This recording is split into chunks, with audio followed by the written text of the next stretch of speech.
অস্বাভাবিক ঢেউ দেখো দীঘার। দেখেছো বন্ধুরা? দেখো এবার দীঘার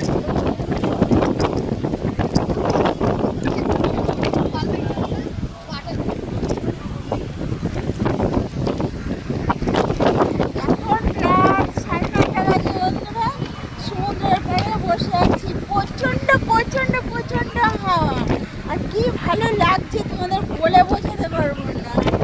ঠিক আছে, আর আজকে তো খুব ভিড়, কদিন থেকে খুব ভিড় হয়ে যাচ্ছে। কারণ